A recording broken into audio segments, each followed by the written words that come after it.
नमस्कार दोस्तों क्या मोदी जी अपने खासम खास अमित शाह से नाराज चल रहे हैं?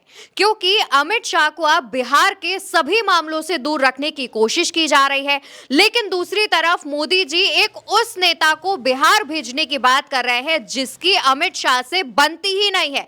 अमित शाह और उनके बीच नाराजगी का सिलसिला रहता है।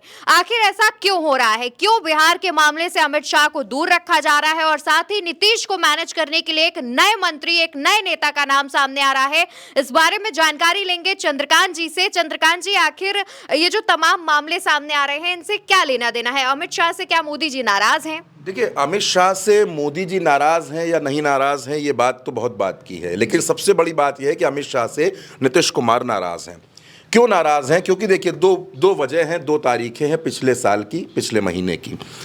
2024 में दिसंबर का महीना, 16 दिसंबर को अमित शाह ये कहते हैं कि बिहार में मुख्यमंत्री कौन होगा ये तो बीजेपी का पार्लियामेंट्री बोर्ड तय करेगा।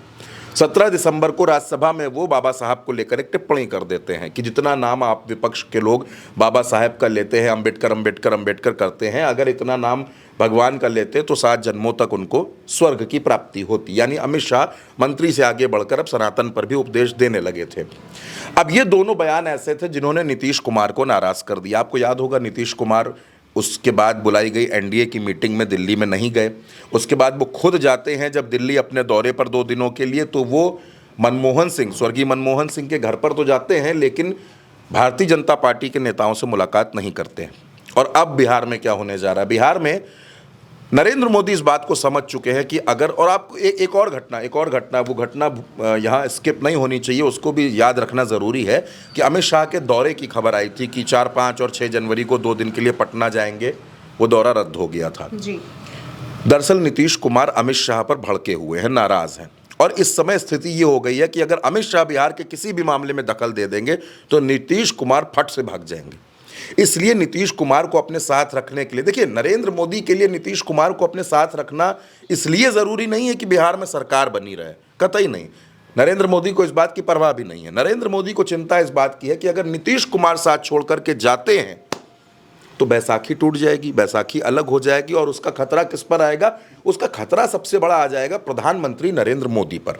और इसी वजह से मैं आपको याद दिलाना चाहता हूं, 2024 का साल, जनवरी का महीना और 28 जनवरी की तारीख, कर्पूरी ठाकुर बड़े नेता रहे हैं बिहार के, पूर्व मुख्यमंत्री रहे, उनको भारत रत्न दिया गया जी। क्यों दिया गया था? क्योंकि सामने लोकसभा चुनाव था, नीतीश कुमार को अपने पाले में करना था, उनको दिया गया भारत रत्न। और अब 28 जनवरी 2025 यानी 1 साल बाद कर्पूरी ठाकुर की 101वीं जयंती है। बड़ा कार्यक्रम है, चुनावी साल है, कर्पूरी ठाकुर को साधना बहुत ज़रूरी है। तो इस वजह से अब बिहार में किसी ना किसी बड़े नेता को जाना चाहिए, कोई बड़ा नेता जाएगा। तो आप देखिए, अब कर्पूरी ठाकुर के इस कार्यक्रम में कौन जा रहा है? अमित शाह नहीं जा रहे हैं। इस कार्यक्रम में नरेंद्र मोदी जी उनको भेज रहे हैं जिनको कभी मुख्यमंत्री की कुर्सी से हटवाने में भूमिका थी अमित शाह की, यानी शिवराज सिंह चौहान। शिवराज सिंह चौहान कौन है? इस वक्त केंद्र सरकार में मंत्री हैं, कृषि मंत्रालय उनके पास है, और उससे भी बड़ी बात, ओबीसी समाज के नेता हैं, ओबीसी समाज से आते हैं। वो जा रहे हैं भागलपुर और जा रहे हैं समस्तीपुर, 2 जिलों में शिवराज सिंह चौहान जा रहे हैं कार्यक्रमों में। जाहिर सी बात है, मुख्यमंत्री नीतीश कुमार से वहाँ उनकी मुलाकात होगी। देखिए, ये जो भारतीय जनता पार्टी है 2014 के बाद वाली, ये नए दौर की भारतीय जनता पार्टी है। ये मोदी और शाह की भारतीय जनता पार्टी है, ये गुजरात लॉबी की भारतीय जनता पार्टी है। शिवराज सिंह चौहान और नीतीश कुमार के संबंध तब से हैं जब ये भारतीय जनता पार्टी अटल आडवाणी के दौर वाली भारतीय जनता पार्टी हुआ करती थी। तो अब शिवराज सिंह चौहान के कंधों पर यह जिम्मेदारी है कि बिहार में सीट शेयरिंग का हल कैसे निकाला जाए, बिहार में नीतीश कुमार को कैसे अपने साथ बनाकर रखा जाए, क्योंकि नीतीश कुमार तो शर्त पे शर्त रखते जा रहे हैं। पहले उन्होंने कहा कि 122 सीटें हमको चाहिए, फिर आपको याद होगा कि 32 पन्नों की एक चिट्ठी नीतीश कुमार ने प्रधानमंत्री मोदी को लिख दी। उसमें उन्होंने कहा कि 13,000 करोड़ रुपए हमको बाढ़ से नियंत्रण के लिए चाहिए, हमको इतने इतने पुल चाहिए, इतनी पुलिया चाहिए, एक्सप्रेसवे चाहिए राजगीर में, और यहाँ पर हमको एयरपोर्ट चाहिए। खूब सारी मांगे उन्होंने कर दी, और जाहिर सी बात है कि नीतीश को उम्मीद है कि ये सारी घोषणाएं बजट में हो जाएंगी। अब बजट आ रहा है 1 तारीख को, बजट में क्या मिलेगा बिहार को, क्या मिलेगा आंध्र प्रदेश को, उसके बाद सियासी परिस्थिति क्या होगी, ये तब पता चलेगा। लेकिन फिलहाल अमित शाह को बिहार से पूरी तरीके से दूर कर देना भारतीय जनता पार्टी के चाणक्य कहे जाते हैं। कहा जाता है कि जहां कोई हल न निकले वहां अमित शाह हल निकाल देते हैं।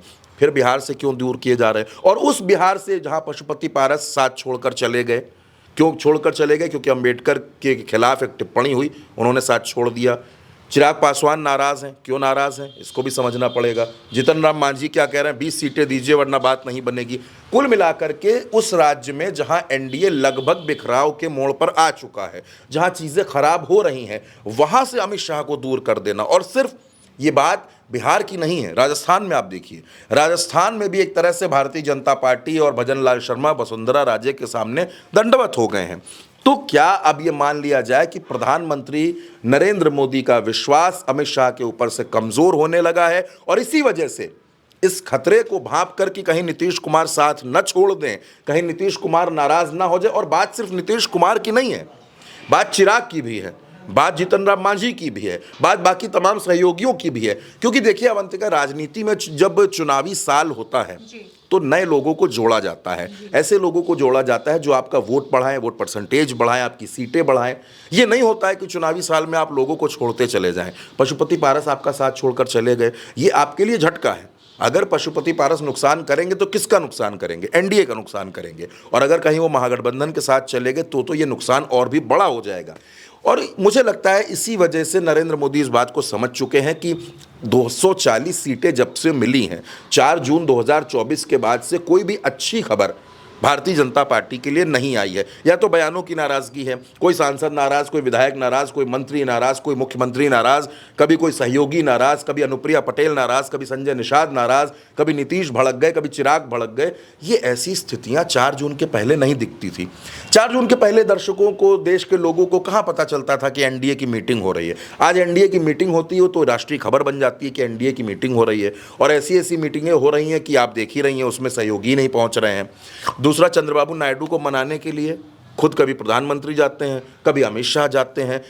इन पूरी खबरों का मतलब यह है कि दरअसल प्रधानमंत्री नरेंद्र मोदी डरे हुए हैं। उनको इस बात का डर है कि वो एक, आप ये कह सकती हैं, क्योंकि भारतीय जनता पार्टी के पास बहुमत नहीं है, एनडीए की सरकार चला रहे हैं और पहली मर्तबा अपने पूरे राजनीतिक जीवन में प्रधानमंत्री नरेंद्र मोदी पहली बार गठबंधन की सरकार चला रहे हैं। और गठबंधन की सरकारें चलाना कोई आसान काम नहीं होता है, ये तमाम मुश्किलें आ रही हैं। और इसी वजह से अब कदम बड़े फूंक फूंक कर रखे जा रहे हैं, सोच समझ कर रखे जा रहे हैं कि कहीं ऐसा ना हो कि अमित शाह को पटना भेज दिया, बिहार भेज दिया कार्यक्रमों में और नाराज हो गए नीतीश कुमार। तो नीतीश कुमार ना भड़के, नीतीश कुमार ना नाराज हो, इसी वजह से अब शिवराज सिंह चौहान की जिम्मेदारी बिहार में लगाई जा रही है। अब शिवराज सिंह चौहान कौन सा करिश्मा कर पाते हैं ये भी फिलहाल देखने वाली बात होगी। बिल्कुल, यानी कि देखा जाए तो बिहार में अब काफी कुछ हो रहा है। बिहार में अमित शाह की जगह अब शिवराज सिंह चौहान भेजे जा रहे हैं और शिवराज सिंह चौहान के जाने के बाद, यानी बिहार पहुंचने के बाद क्या नए बदलाव आते हैं, क्या नीतीश कुमार की नाराजगी कम होती है, तमाम सवाल हैं जिनका इंतजार